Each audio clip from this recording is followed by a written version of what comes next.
আসসালামু আলাইকুম এভরিওয়ান, কী অবস্থা সবার? আশা করি সবাই ভালো আছেন।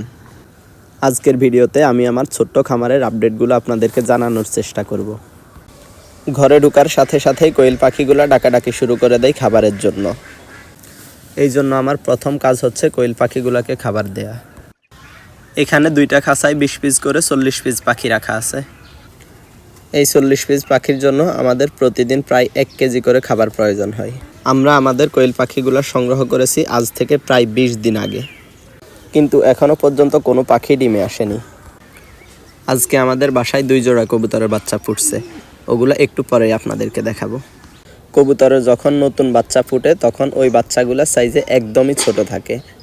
এই জন্য কবুতরকে বড় খাবারের পাশাপাশি ছোট কিছু খাবার দেয়া লাগে। এই সপ্তাহে আমরা আমাদের বেশ কিছু কবুতরের কাছ থেকে নতুন করে ডিম পাইছি। এই বাসায় দেখেন, এখানে ছোট 2টা বাচ্চা আছে, এগুলো আজকেই ফুটছে। এখানে দেখেন কবুতর ডিম নিয়ে বসে আছে। এগুলোও ডিম নিয়ে বসে আছে। আমাদের মোট 11 জোড়া কবুতরের মধ্যে এই বাসায় হচ্ছে শুধু এখনও ডিম দেয় নাই, আর বাকি অন্যান্য সব বাসায় ডিম বাচ্চা আছে। আমাদের কবুতরগুলা যখন ডিম দেয়া শুরু করে তখন একসাথে অনেকগুলা কবুতর ডিম দেয়। এখানে দেখেন এই বাসায় কবুতর ডিম নিয়ে বসে আছে। এটার উপরের বাসায় দেখেন, এগুলোও ডিম নিয়ে বসে আছে।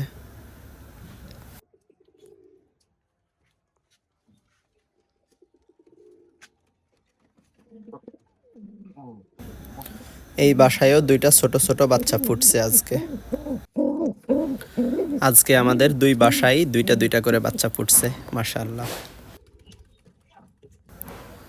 কবুতর একটা ডিম পাড়ার পর মাঝখানে একদিন গ্যাপ দেয়, তারপরের দিন আরেকটা ডিম দেয়। এই জন্য অনেক সময় দেখা যায় বাচ্চা 2টা একদিন আগে পরে ফুটে। এই জন্য বেশিরভাগ সময় দেখা যায় কবুতরের বাচ্চা 2টা একই সমান না হয়ে একটু ছোট বড় হয়ে যায়।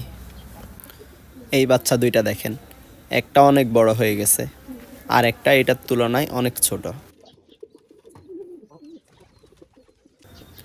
এখানে দেখেন, এখানে এক জোড়া ঘিয়াচুল্লি কবুতরের বাচ্চা আছে। বাচ্চাগুলো দেখতে খুবই সুন্দর। এগুলো আমরা বড় করার জন্য রেখে দেব, পরবর্তীতে এগুলা থেকে আমরা প্যারেন্টস তৈরি করব। ছোট বড় মিলায়ে আমাদের 4 জোড়া কবুতরের বাসায় এখন বাচ্চা আছে। কবুতরের বাসায় যখন বাচ্চা থাকে তখন কবুতর নর্মাল সময়ের চেয়ে কয়েক গুণ বেশি খাবার খায়। কবুতরগুলো আমারে তেমন ভয় পায় না, খাবার হাতে নিলে ওরা খাবার খাওয়ার জন্য হাতে চলে আসে।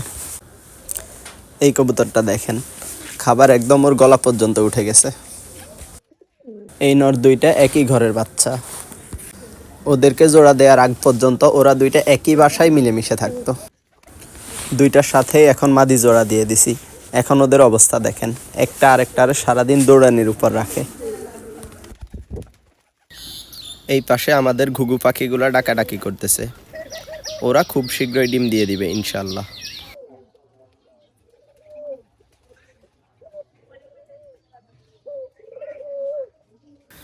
এটা হচ্ছে আমাদের রেসার মাদি কবুতরটা, ওই পাশে নরটাও আছে।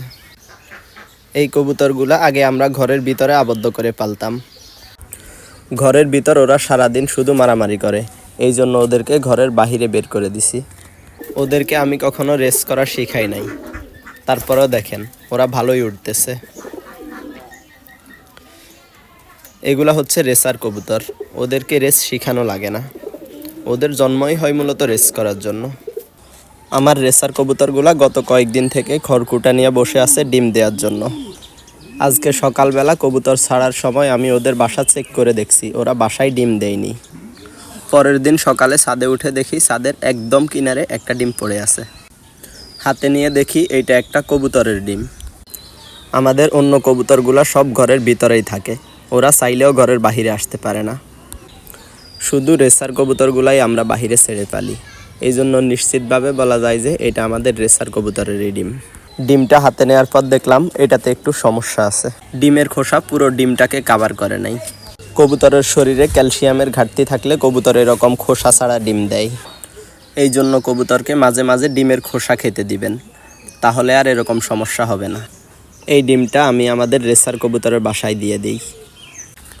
ডিমটা বাসায় রেখে দেওয়ার কিছুক্ষণ পরে এসে দেখি রেসার মাদি কবুতরটা ডিম নিয়ে বসে আছে।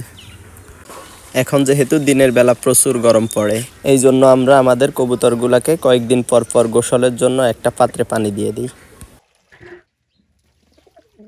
দেখেন, পানি দেওয়ার সাথে সাথে সবগুলা কবুতর গোসল করার জন্য চলে আসছে। সামনে যেহেতু গরমের সিজন আসতেছে, কবুতরগুলাকে আমরা অতিরিক্ত গরমের হাত থেকে বাঁচানোর জন্য ওদের ঘরের ভিতর একটা বাটিতে করে কিছু পানি দিয়ে রাখবো।